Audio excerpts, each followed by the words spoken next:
오늘 우리에게 주신 하나님의 말씀은 창세기 12장 1절에서 9절 말씀입니다.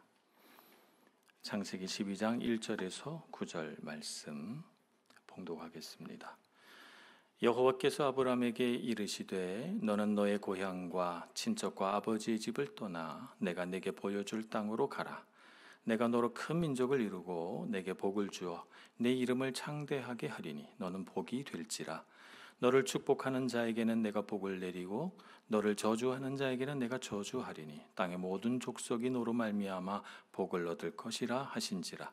이에 아브라함이 여호와의 말씀을 따라갔고 롯도 그와 함께 갔으며 아브라함이 하란을 떠날 때에 75세였더라. 아브라함이 그의 아내 사레와 조카 롯과 하란에서 모은 모든 소유와 얻은 사람들을 이끌고 가나안 땅으로 가려고 떠나서 마침내 가나안 땅에 들어갔더라. 아브라함이 그 땅을 지나 세겜 땅 모래 상수리 나무에 이르니 그때에 가나안 사람이 그 땅에 거주하였더라. 여호와께서 아브라함에게 나타나 이르시되 내가 이 땅을 내 자손에게 주리라 하신지라. 자신에게 나타나신 여호와께 그가 그곳에서 제단을 쌓고 거기서 베델 동쪽 산으로 옮겨 장막을 치니 서쪽은 베델이요 동쪽은 아이라. 그가 그곳에서 여호와께 제단을 쌓고 여호와의 이름을 부르더니 점점 남방으로 옮겨 갔더라. 아멘. 우리는 아브라함을 흔히 믿음의 조상이라고 부릅니다. 그를 믿음의 조상으로 부르는 까닭은 아브라함이 우리 모든 믿는 자들의 모범이 되기도 하고 또 하나님의 약속하신 일들을 성취한 사람으로서 우리가 그분을 영적으로 존경하기도 하기 때문에 믿음의 조상이라고 이렇게 말합니다. 하지만 오늘 우리가 살펴볼 말씀을 통해서 보면 아브라함의 믿음의 여정은 처음부터 우리가 알고 있는 그런 완전한 믿음으로 시작했던 것은 아니라는 사실을 알게 됩니다. 그의 삶이 완벽하거나 흠이 없거나 순탄했던 것만은 아니다 하는 것을 알 수가 있죠. 오히려 그의 삶은 오늘 우리의 삶과 마찬가지로 넘어지기도 하고 주저하기도 하고 하나님의 뜻을 깨닫는 데 시간이 오래 걸리기도 하는 미완성의 삶이었다, 이렇게 볼 수가 있겠습니다. 그런데 이런 그의 삶에 하나님께서 함께 하심으로 그의 이 연약함에도 불구하고 그를 끝까지 붙드시고 인도하시고 이끄시는 그 하나님의 손길이 있었기에 그의 삶이 완전한 삶, 믿음의 조상이라고 불리는 완숙한 삶에 도달하게 된 것은 아닐까 생각을 해보게 되는 것입니다. 오늘 우리 모두 아브라함의 작은 믿음을 큰 믿음으로 이끄신 그 하나님이 열심히 초점을 맞추면서 함께 은혜를 나누고자 합니다. 먼저 우리가 생각해 볼 것은 아브라함이 그의 믿음을 출발하던 곳, 그의 고향에서는 다른 신을 섬기던 사람이었다는 사실부터 우리가 알고 시작을 하겠습니다. 여호수아 24장 2절 3절 말씀에 보면 이렇게 기록하고 있습니다. 여호수아가 모든 백성에게 이르되 이스라엘의 하나님 여호와께서 이같이 말씀하시기를 옛적에 너희 조상들 곧 아브라함의 아버지 나홀의 아버지 데라가 강 저쪽에 거주하며 다른 신들을 섬겼으나 내가 너희 조상 아브라함을 강 저쪽에서 이끌어내어 가나안 온 땅에 두루 행하게 하고 라고 말하고 있습니다. 아브라함이 하나님께 부르심을 받아서 갈대아 우르라고 하는 지역에서 출발할 때 유프라테스 강 저쪽에 살 때 그쪽에서 거주할 때라고 성경은 말하고 있는데요. 그 갈대아 우르에서 떠나기 전에 그의 아버지 데라는 다른 신을 섬겼다는 거예요. 그의 집안은 그 갈대아 우르에 살고 있는 사람들과 다름이 없이 우상 숭배하는 전통을 가진 집안이었다는 것이죠. 아버지가 우상을 섬기니 아들도 우상을 섬기며 살지 않았을까, 이렇게 유추를 해봅니다. 그래서 다른 신을 섬기던 문화, 다른 신을 섬기던 종교적인 영향에서 벗어나도록 하기 위해서 하나님은 아버지 데라와 그 아들을 갈대아 우르에서 파내기로 결정하십니다. 그래서 그 땅을 떠나라, 이렇게 말씀하시죠. 그래서 사도행전 7장 2절 3절에 보면 스데반 집사는 아브라함의 역사를 이렇게 기록하고 있습니다. 이렇게 설명하고 있습니다. 우리 조상 아브라함이 하란에 있기 전 메소포타미아에 있을 때에 영광의 하나님이 그에게 보여 이르시되 내 고향과 친척을 떠나 내가 내게 보일 땅으로 가라 하시니. 그러니까 그가 처음 부르심을 받은 곳은 갈대아 우르였는데 하나님이 그와 아버지를 갈대아 우르에서 떠나라, 그의 고향과 친척을 떠나라 이렇게 말씀하셨다는 거예요. 그래서 유프라테스 강 저쪽 메소포타미아 지역 갈대아 우르에서 그 믿음의 여정이 시작이 됩니다. 떠나서 하나님께서 이끄실 가나안 땅으로 가기 시작하지요. 영광의 하나님이 나타나서 그의 삶에 내가 하나님이다 라고 말씀하시기 전에 아브라함은 어떤 삶을 살았는가? 하나님을 잘 알지 못했으며 그는 영적으로 보면 어둠 가운데 살던 사람이었습니다. 하나님은 그럼에도 불구하고 그를 택하시고 부르시고 인도하셨습니다. 그에게 어떤 자격이 있어서가 아니라, 그에게 어떤 조건에 합당한 무엇이 있어서가 아니라 하나님의 전적인 은혜로, 하나님의 전적인 사랑과 베푸심으로 그를 택하시고 이끄셔서 하나님의 땅으로 가게 하신 것입니다. 고린도전서 1장 26절에서 29절 말씀에 보면 하나님의 부르심에 대하여 사도 바울은 이렇게 말씀하고 있습니다. 형제들아, 너희를 부르심을 보라. 육체를 따라 지혜로운 자가 많지 아니하며 능한 자가 많지 아니하며 문벌 좋은 자가 많지 아니하도다.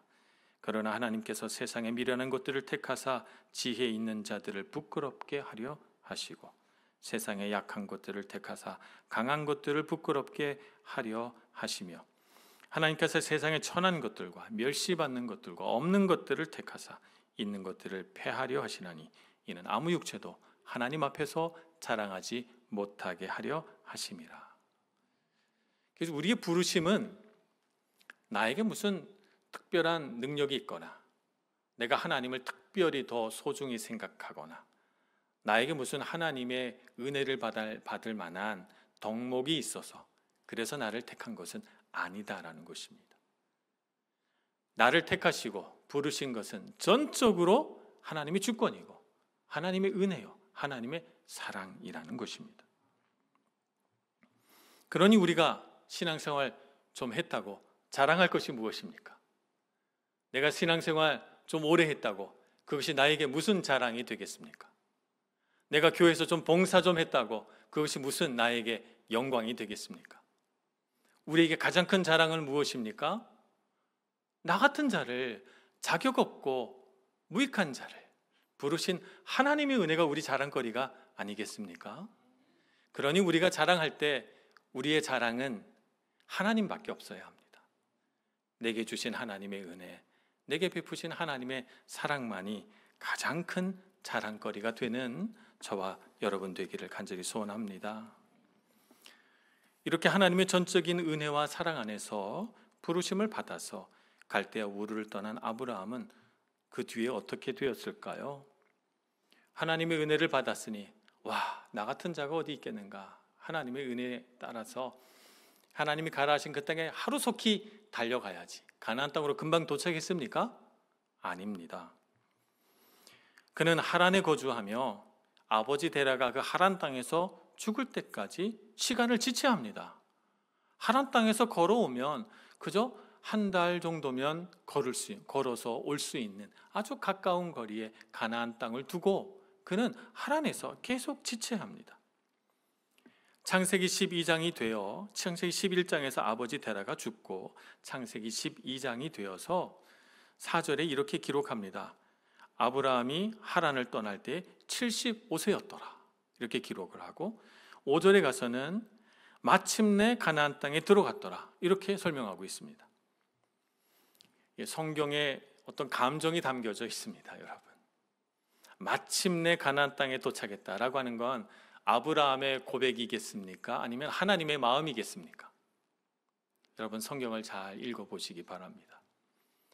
하나님이 하란 땅에 살고 있는 아브라함이 제발 하나님의 땅으로 갔으면 좋겠다고 생각해서 그를 참고 기다리고 또 기다리다가 아버지 데라가 죽어서야 결국 자리를 털고 일어나서 가나안 땅으로 가는 것을 보면서 75세가 되니 떠나는구나. 마침내 가나안 땅에 도착하는구나. 이렇게 하나님이 생각하셨다는 거죠. 하나님의 마음이 그랬다는 것입니다. 아브라함은 하나님의 뜻을 따라 사는 모험의 삶보다 아버지와 함께 있는, 자신의 육신의 아버지와 함께 있는 안정된 삶을 더 좋게 여기고 하나님을 떠나지 못한 채 그곳에서 주저앉아 지체합니다. 아브라함이 망설이고 주저하는 그 시간 동안 하나님은 어떠셨습니까? 아브라함을 참고 기다리고 약속의 말씀을 들려주시고 또 들려주시면서 아브라함이 결단하고 일어서기까지 그를 참으십니다. 아버지 데라가 죽자 아브라함을 불러 일으켜서 갈대아 우르에게 들려주셨던 그 약속의 말씀을 다시 12장 1절에서 들려주시며 가자, 이제 가나안 땅으로, 약속의 땅으로 가자 말씀하고 있는 것입니다. 이렇게 본다면 아브라함이 믿음의 조상이 된 것은 그의 능력입니까? 하나님의 은혜입니까? 그가 믿음의 조상이 된 것은 그가 무슨 특별한 능력이 있어서 된 것이 아니라 그를 붙드시고 놓지 않으셨던 하나님의 은혜가 그게 믿음의 조상이 된 힘이었다는 것을 알게 됩니다. 우리 삶도 마찬가지입니다. 하나님은 우리가 무지 속에서 망설이고 하나님을 잘 알지 못했기에 지체하고 하나님께서 주시는 믿음의 모험보다는 내가 생각하는 인생의 안정을 더 추구하면서 주저앉아 있을 때 하나님은 우리를 오래 참고 기다리시면서 하나님의 부르심에 우리가 스스로 결단하고 일어설 때까지 우리를 붙드시며 우리를 도우시는 줄로 믿습니다. 이 하나님의 열심에서 나오는 그 하나님의 크신 사랑을 잊지 말고 기억하여 믿음으로 주님 앞에 다가서시는 저와 여러분 모두가 되기를 간절히 소원합니다. 그래서 우리의 삶이 하나님의 뜻에 순종하여 걸어가는 삶이 되도록 그렇게 살아가기를 결단하는 이 시간 되기를 소망합니다. 두 번째는 하나님의 함께 하심이 우리의 복이다 하는 것을 말씀드리고자 합니다. 창세기 12장 2절 3절에 이렇게 기록되어 있습니다. 내가 너로 큰 민족을 이루고 내가 내게 복을 주어 내 이름을 창대하게 하리니 너는 복이 될지라고 했습니다. 하나님께서 아브라함에게 너는 복이 될지라 이렇게 선포하신 것입니다. 무엇이 복입니까? 우리가 생각하는 복에는 물질의 복, 건강의 복, 자녀의 복, 사람과의 관계 속에서 누리는 복 등등을 생각할 것입니다. 이런 것들이 다 복입니다. 이런 것이 복이 아니라는 것은 아닙니다. 다 복이죠. 하나님은 이런 것을 우리에게 주시고자 합니다. 그러나 진짜 복은, 복 중의 복은 하나님께서 우리와 함께 하신다는 그것이 아닐까요? 하나님께서 우리와 함께 하시면 하나님께서 우리에게 물질도 주시고 건강도 주시고 사람도 주시고 평안도 주시고 기쁨도 주시지 않겠습니까? 하나님께서 우리와 함께 하시지 않는다면 하나님 없이 누리는 물질, 하나님 없이 누리는 내 삶이 얼마나 평안할까요? 불안하고 초조하고 어렵고 힘들지 않을까요? 아브라함이 가나안 땅에 들어왔습니다. 가나안 땅에 들어와 오늘 말씀해 보니 점점 남방으로 옮겨갔더라고 했는데 남방으로 옮겨간 이유가 금방 나옵니다. 10절에 보면 그 땅에 기근이 들었으므로 이렇게 표현하고 있으니까요.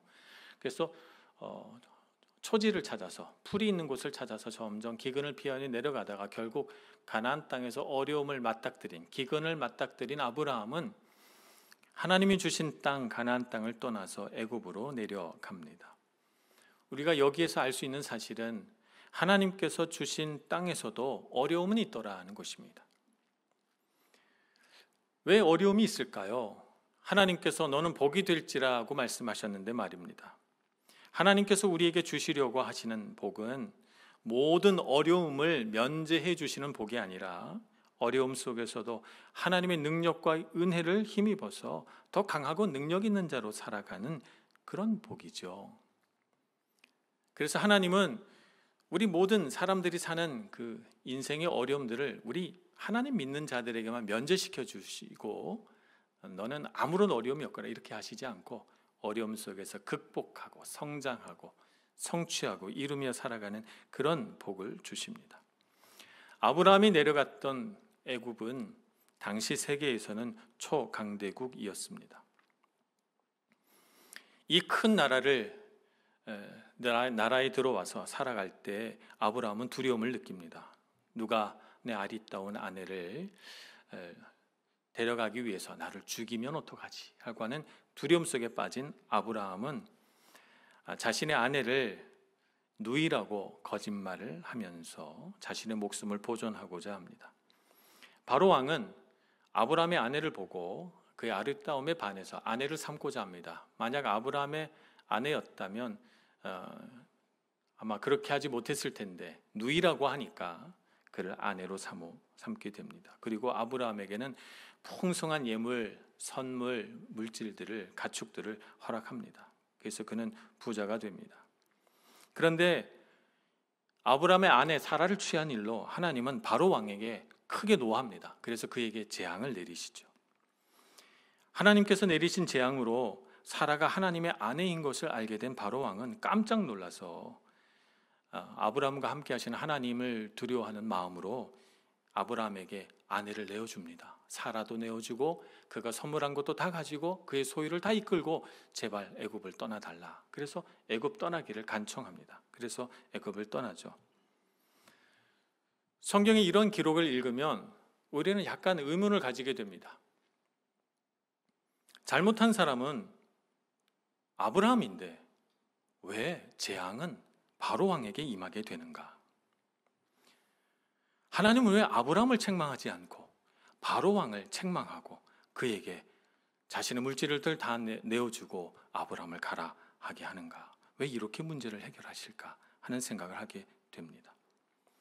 왜냐하면 하나님은 아브라함의 믿음이 아직 어리고 연약하다는 것을 알았기에 그의 실수를 품고 그를 용서하시며 그를 보호하시고 그가 연약함에서 벗어나 강하고 담대한 사람으로 자라도록 그를 이끌어가고 계시기 때문에 아브라함을 책망하지 않고 오히려 다른 방식으로 문제를 해결하고 있는 것입니다.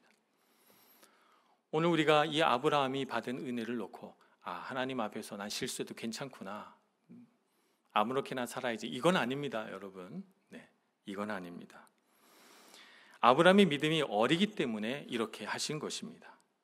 하나님은 우리의 믿음이 아직 어리고 연약하여 실수하는 그때에는 우리를 안타깝게 여기시고 우리를 보호해 주시고 우리를 도우시고 우리가 자라나도록 인도해 주십니다. 아브라함이 어느 정도 믿음이 자라나니까 하나님은 창세기 15장 1절에서 이렇게 선포하십니다. 아브라함아, 두려워하지 말라. 나는 내 방패요 너의 지극히 큰 상급이니라. 나는 너의 방패다. 나는 너의 상급이다. 그러니 아브라함아, 이제 너의 믿음을 키워 두려워하지 말거라. 이렇게 말씀하시고 있는 것입니다. 하나님은 아브라함의 삶에 하나님이 어떤 분이신지를 가르쳐 주시기 위해서 그의 삶에 은혜를 베풀어 주신 것입니다. 창세기 12장 2절에서 아브라함의 삶에 선포하셨던 너는 복이 될지라는 말씀이 어떤 의미인지를 그의 삶의 위기 속에서 생생하게 가르쳐주고 있었던 것입니다. 무엇이 복입니까, 여러분? 앞에서 말씀드렸던 것처럼 물질의 복도 복이요, 건강의 복도 복이요, 자녀의 복도 복이지만 복 중의 으뜸은 하나님의 함께하심 아니겠습니까? 우리를 죄에서 구원하시고 우리가 우리 자신의 연약함과 실수로 넘어지지 않도록 우리를 붙드시고 우리를 정죄하지 않으시고 예수 그리스도의 보혈로 덮으셔서 우리에게 우리 믿음으로 말미암아 의롭다 여겨주시는 하나님이야말로 우리의 복이 아니겠습니까? 그 하나님의 열심, 그 하나님의 사랑, 그 하나님을 붙들고 하나님의 은혜를 붙들고 살아가시는 여러분들 되시길 축복합니다.